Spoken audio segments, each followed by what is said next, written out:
By noon today, Canada's top CEOs will earn what the average Canadian will make in a year. That is according to a study from the Canadian Centre for Policy Alternatives. The Ottawa-based think tank has released a report looking at the salaries of the highest paid executives in the country. To break down the findings, David MacDonald is a senior economist from the Canadian Centre for Policy Alternatives, joining us this morning from Ottawa, where it looks like the sun has finally come out. David, good morning. Thanks for being with on our program. Hi, Happy New Year. Happy New Year to you. So what trends did the study find?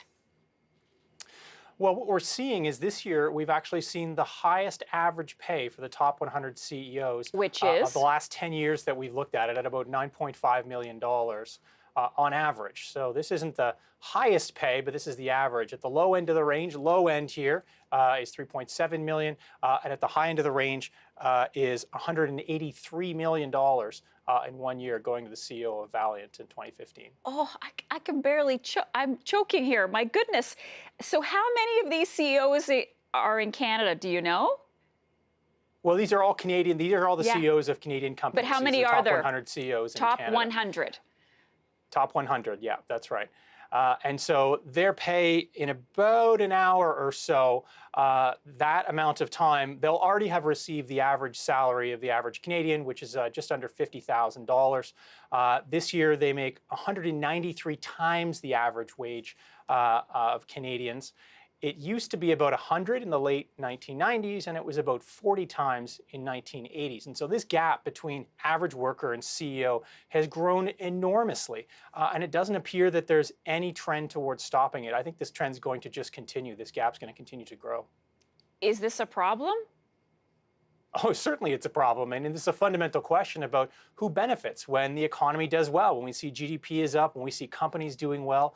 Who is the benefits from this? Is it everybody? Is it the workers that work there? Is it Canadians in general? Or is it just the executives? Is it just the CEO?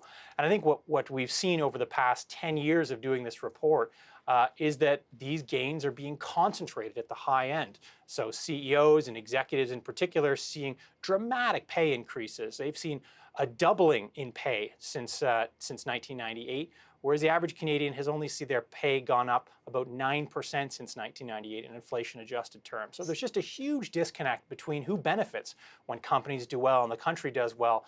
Is it everybody, or is it just the very high end? And I think what we're seeing here is that this is just the very high end that benefits from economic gains. Though some would argue that these top executives are worth the cost. They are paid because of what they bring to the job, and why should we vilify people who make a lot of money?